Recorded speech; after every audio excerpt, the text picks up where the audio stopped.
Hello, welcome everyone to our Innovate You Dialogues. Sorry for the little bit of delay of a technical glitch. It was So, my fault. not at all, not at all. So happy to have you, Rebecca. So, the purpose of our Innovate You Dialogues is to build an inclusive community with women in STEM leaders and professionals for those who want to learn, share, and connect. So I hope that our audience will gain knowledge, new perspectives, and also be able to challenge their thinking, their challenge their views on the different topics, right, and their beliefs. So they will also share their wisdom to enrich the community and also to drive the personal and professional growth. So together with our speakers that will amplify our voices, take bold actions, and make meaningful connections to create that more positive impact in the community and beyond. I'm Amy L, founder and executive coach of Innovate You and the Fascinate certified advisor. So, being in the tech industry and in the sector for over 20 plus years, before I pivoted my career to coaching and professional coaching and running my own business, technology is really in my blood. And it really fascinates me how it accelerates these days, right?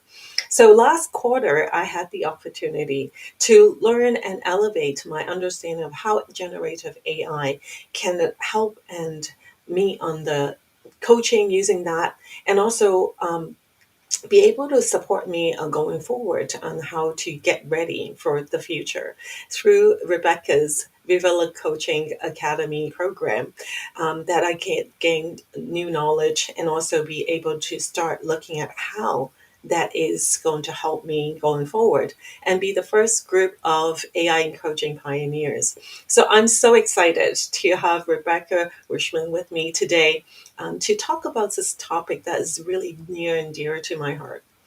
So, Rebecca Rutschmann is pioneering voice in the AI coaching revolution, boldly shaping the future of coaching at the intersection of human mastery and AI. As co-founder of Vivala Coaching, she's leading the world's first AI literacy movement for coaches and learning professionals, ensuring they don't just keep up, but empowers them to take the lead. As a tech entrepreneur, AI strategist, and globally recognized coach, she's here to challenge and the status quo and show us how AI isn't going to replace coaching, but is amplifying and democratizing its power. So, welcome, Rebecca. Yes, thank you for having me, and thank you for being part of our Viva la Coaching Pioneers groups. Excellent. Thank you so much. So, let's take a look at our topic today. We're going to talk about how women leaders can lead in shaping ethical generative AI. And we'll cover two key points here: the role of women leaders in ethical AI development, and also how generative AI as a tool for innovation and drive that inclusivity. Now, lately, everybody hears about generative AI everywhere you go. Going out for dinner, having a conversation at a dinner table. Even my mom and her friends are talking about it, right? So, no doubt that is making a lot of noise. And we understand that there are multiple platforms such as OpenAI, Gemini, DeepSeek, right? Opinions is everywhere, right? But it doesn't matter which side you stand on. There's no doubt that it's really making the wave of reshaping almost all industries that AI is going to have.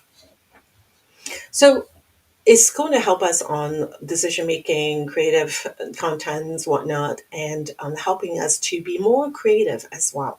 So I'm just wondering, Rebecca, how's your take on this? Like, what trend and the signals that we as women leaders should really focus on? I think what we can really focus on, and I'm with you. Like I grew up in the tech industry. I mean, like my major was in international management and computer science back in the days, and I've always worked in IT or digital agencies. And I think where I can really see, like for a lot of women, like being part of, like leading the game is because of the roles that we've kind of like been mainly occupying within most of the like leadership roles from developers. I know that there's a lot of amazing women leading tech teams. Yeah. And I know it's a bias. Yeah, it's a human bias that women are more communicative than men. Yeah, so, but I think that that pays in here because it's a conversational AI. Yeah, Yeah. generative AI is where you can actually interact with an AI on a conversational level, um, Mhm. and uh, and it's so much easier or so much more accessible for most people, no matter how much tech background you have to actually enter that field. So it's a very low entry level now to actually be able to deal with it once you understand how we communicate as human beings with each other. So that's really Mhm. helpful and a good path for a lot of female leaders to enter that field. Absolutely. I totally agree. Like, because of that, it's much easier to interact now, right, with the tools. Yes. So the barrier seems to get lower. But how, as women leaders, right, that we should play that role. And that's exactly what we wanted to discuss here. And for our audience, that if you have any comments and like to share your thoughts, feel free to use the chat as well. If we can't get to you at the middle of our conversations here, we'll definitely come back to you and respond to your chat, to your questions. So, just for the audience, right? And how can you activate, right, and actively influence the trajectory of this technology? And we're going to deep dive into this with Rebecca. So that role of women leaders leading responsible AI development and governance. Let's take a look over that. First off, my view of ethical AI is that it has to be coming from like the design and the build into the deployment of AI solution that's fair to all, right? It should be transparent, and also it need to prioritize the accountability and also the social responsibility. The solutions are really as have to be used in ways that respect human rights and ethics, and not just to think of like harming and never on harming people and environment as well. So I strongly believe that as a professional coach as well, I need to learn, right, what AI can do for us and what is the limit. So what does that mean to, really to use it? So I have to get involved early on so that I can help to shape that for the future. And also to minimize the biases and being inclusive and the govern with that high standard. So then to ensure the end users, right, the people that we're going to coach are truly going to benefit from it, right? So what's your thoughts on that, Rebecca, and how leaders should be looking at this and how to help shaping this for the future? I mean, there's a lot of. It's a very broad question. So I'm trying to. It's how to use this in all these different areas and fields. But I Mm, think what for me one of the main points always is that by because you have this as a it's we talk about generative AI here, yeah, because there's a lot of yes, other yes, AIs, yes. and by being able to understand how human conversations work and how humans tick, and remembering that generative AI models have like the main theory behind it is an attention mechanism. Yeah. So and so Mhm, it's like in a human to human conversation, when we shout out loud something, then people, the attention is on you. Or if we use, let's say, challenging words or very aggressive words, then, like, or big words, then the attention is on that. So it's kind of like a mhm, very similar way with generative AI models, that the understanding how the communication works, or how you have to what we call prompt them, mm, actually resembles really a conversation, yeah, in some ways. And by having a good understanding of good communication, it also helps us to better understand how to prompt and instruct generative AI to create better output. And you experience that yourself, no? mhm, Yeah. The more mhm. structured, the more clearer you became in instructing generative AI. And you learned about capitalizing things or using different other tools to actually draw attention to certain parts of the prompt for the model, the better the output was and the better the interaction was with the generative AI model.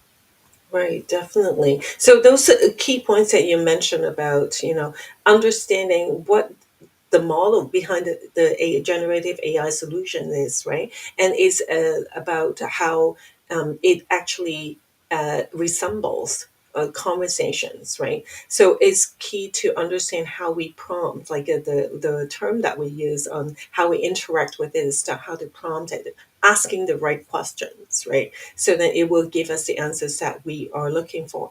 But sometimes that, and if for someone that has not really played around with it, I had the great opportunity to learn it through the experts, like in Viviana coaching, that if that's the case, how do you recommend the women leaders to start this process if they haven't had a chance to really dive into it yet? And what would be the key things that they have to look for, and how they start using it, and what do they need to look for? I mean, like the main thing is really to try to first understand the basics of how these generative AI models work. Yeah, Mm, so it might be intimidating at first, but like we provided a really easy to understand kind of like foundation level, for example, to just mm, explain the main principles in a non-technical way for those that might not mhm, be deep into the technology to actually understand how it works and how it ticks and know the basics around the words that are used in the world of generative AI. And I think mhm, once you better understand, you can also better make use of it and navigate that and also support, as a leader, also your teams better in navigating this space. Yeah, yeah, that's now happening everywhere, and we are not going to right. get around it. Even my mother-in-law, and she's mid 80s, asked me about, I heard about this DeepSeek. What is this? Like, and I'm like, oh, Exactly. interesting. What are open source models? Yeah, so Maybe she can join your program as well in the yeah, next maybe batch. so.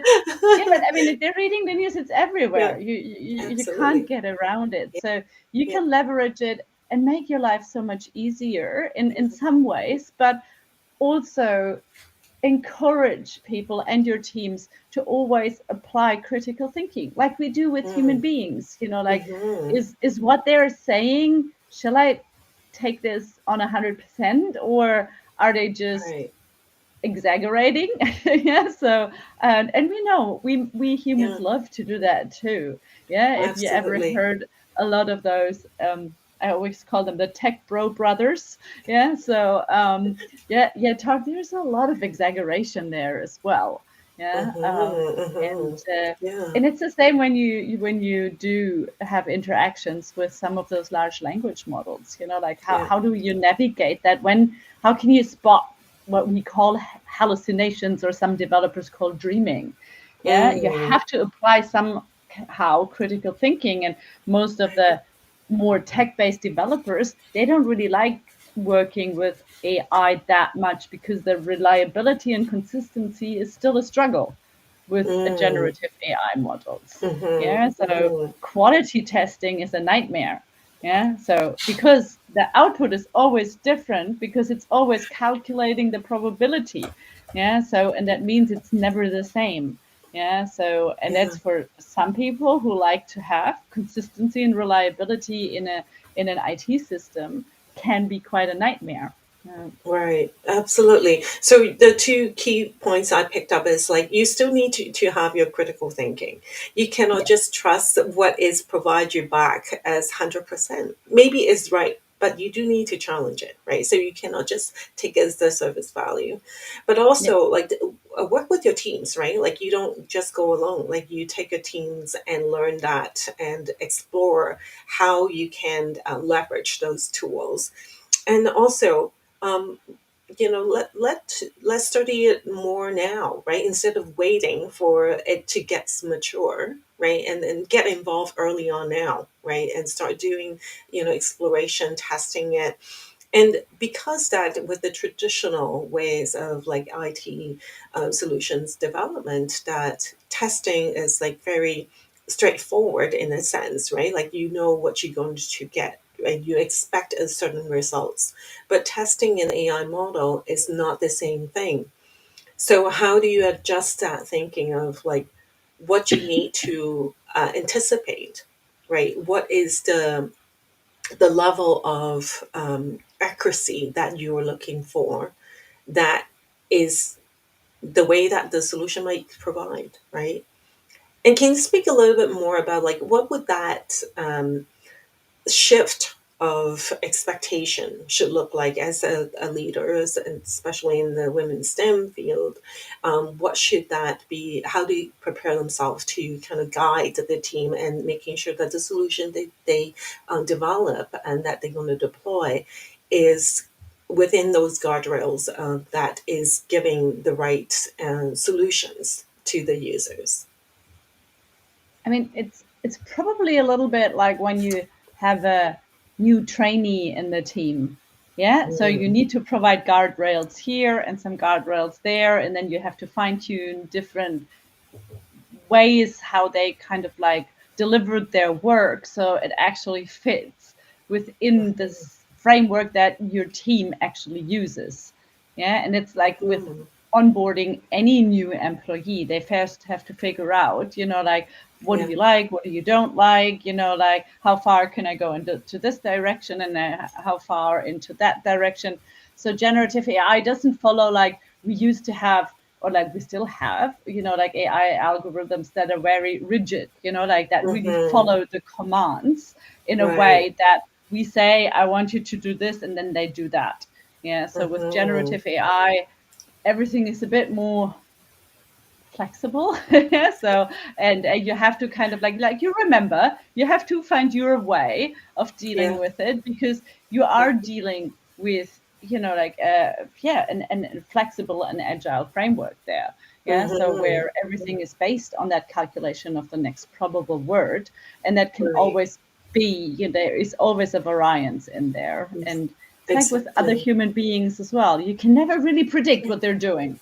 Yeah. So to a certain extent, yeah, but Hmm. never really fully. Yeah. Yeah, absolutely. Yeah, so that is a really great point about like having those guardrails, like almost like someone's continuously training, right? It's evolving. There's a lot of moving parts, but understanding of what guardrails you have provided, that you understand what you can expect it come back with. Right.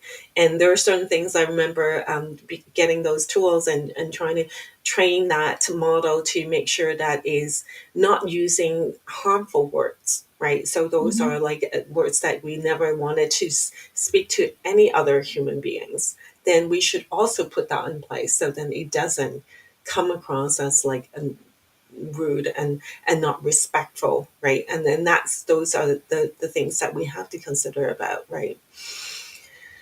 And so for our audience, right? So what challenges do you think that you would face in ensuring that the Gen AI solutions deployed as fair, transparent, and also accountable in your industry? So, given that what Rebecca has shared of how you're going to involve in doing those training, making sure that what guardrails you're going to put in, understanding that there's a lot of changes that is continues to evolve, and so you don't expect that, you probably cannot really expect that specific rigid results every single time, right? And how do you navigate through that, right?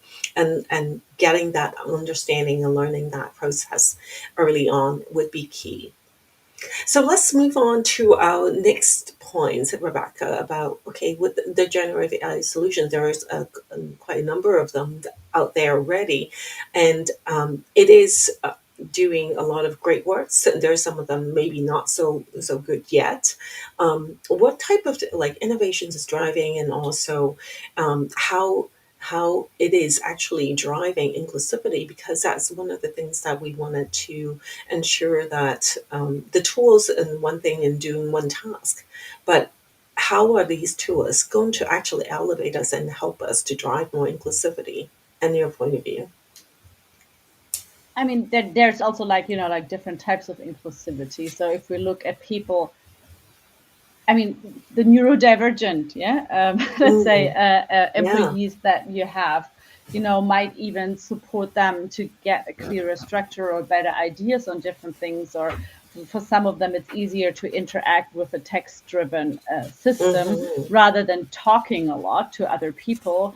But Mm-hmm. then in regards to inclusivity, we also, like talk about, like different countries worldwide that might not have access to these AI systems because simply the Mm-hmm. way they have access to internet is not so great.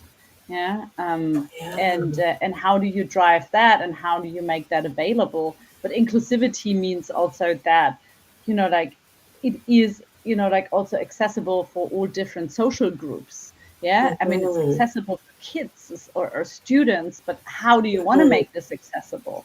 Yeah. Mm-hmm. So driving inclusivities in these areas can be probably also challenging. Yeah. And Mm-hmm. I always find it has its good sides and it has its Yeah. bad sides, because it enables so many other people having access to these technologies, but then Mm-hmm. also leaves people behind because they don't really understand yet, hopefully, how these technologies work and how to make the best use of them. Yeah. So Mm-hmm. in here in the EU, one article in the EU AI Act, actually, there is an obligation for companies to provide AI literacy to their employees. Yeah. And as a Oh, coach, you are right. also responsible to Yeah. become AI literate if Mm-hmm. you want to apply AI within your private practice as well. Yeah. Mm-hmm. Or Mm-hmm. in even like another setting. Yeah, so I Yes. think it's very essential to at least understand the technology, and know how to apply it, and then decide what the best use case might be for your specific field of work. Yeah, definitely. So understand it first, right? And then really learn how to leverage it and understanding the limit of some of those tools, Yes, right? It cannot exactly. do everything yet, right? Like we And saw when we mhm, generated images, like there's a lot of yeah, bias, especially in image generation. And you yes. need to be aware of that and then also adjust your prompting, for example. Exactly. Yes, I remember doing mine, right? That my hair color wasn't really like mine. So you helped me to You were adjust blonde. that. I could probably dye my hair blonde, but that's Don't. not how I want to look, right? Exactly. Yeah. So those are really good points. And I think that's where we hope that more women leaders actually take those steps to learn it and to really take into account of like how they can influence, right? Because the more that you use, the more that you uncover what could be the limitations that is not allowing you to bring those tools to ensure that your employees, the environment that you work within, is being inclusive, be able to, you know, um, unlock that, right, and enable that through tools, or maybe not through the tools, right? There's still a lot of the human aspect needs to be in place. But then as we go and advancing in the technology and advancing in generative AI, we need to make sure that also when we design those solutions, that we're bringing in that human aspect in it as well. So what you see the need of your people, the users, your employees, that you wanted to also bring it into the tool. So the more you experiment with it early on, the more you can influence to make sure that it develops into the right direction. And the cool thing is you can't break anything. No, yeah, it's like you jump in there, you try out, and then if Exactly. the output is not what you like, you just start from scratch again. Right, absolutely. I love that. Yes.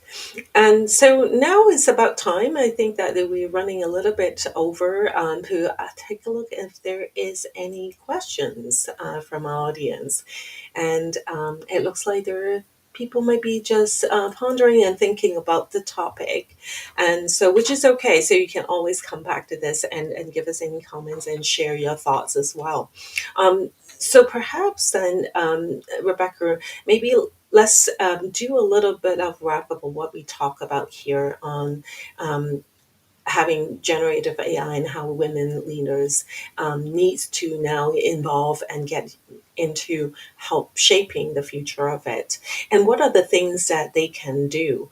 A couple of things that you share is to first learn the fundamentals, right? To upskill yourself to make sure that you understand what is that it does and what's the limits, right? And also, I think it's important to build that alliance, right? Collaborate with others.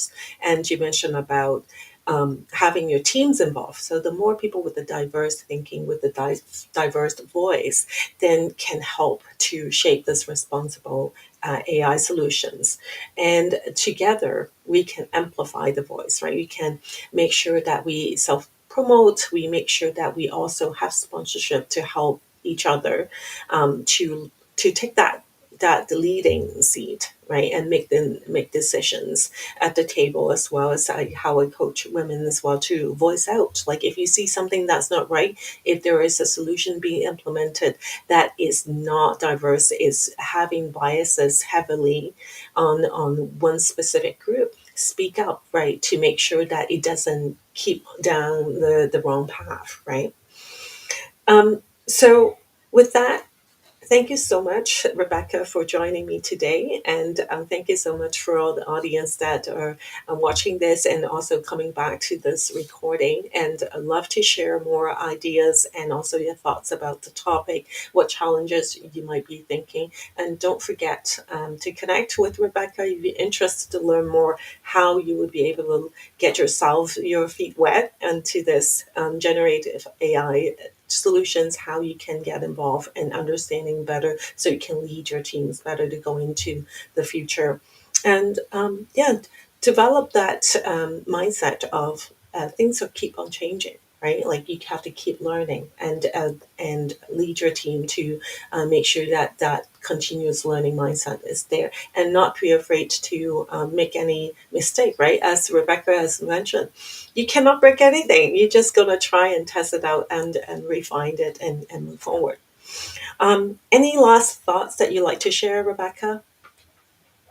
I mean, for me, it's just like always, I love encouraging people just to play around with it and see where it takes you. You can even use it as a role play partner. You know, like if you want to have the difficult discussions or you want to raise your, like voice for more inclusivity, yeah, Mhm. you can even have the ChatGPT as kind of like your sparring partner on practicing that. Yeah. Yeah, Then you that's a feel great that's maybe idea. a good first steps usually on and Right. seeing on how that all works. Yeah. Yeah, absolutely. And I love to use that also, like to challenge my thinking as well, right? Yeah. Sometimes, like, I have my blind spots, I don't see it, but then use that on the devil advocates, right? To test my thinking, like how that could be that I'm not seeing some of those blind spots. Well, thank you so much, and I hope that with this, that you can see how important it is to that we all work together to shape a future of AI. So, schedule a time that you'd like to talk more about this and how I can support you through your leadership journey, and also don't forget. LinkedIn and have Rebecca to connect with her as well and follow her work. And it's amazing what she's been doing and being active in the space. Um, Also, make sure that you join our Innovate You dialogues. Our next session is going to be on February the 21st. So, again, is in 2 weeks on a Friday, same time. And we're going to talk about celebrating the women in STEM and lessons in confidence and advocacy. So, stay tuned. I'm going to promote that very soon on LinkedIn and join that session. Thank you so much, Rebecca. Thank you. Bye bye.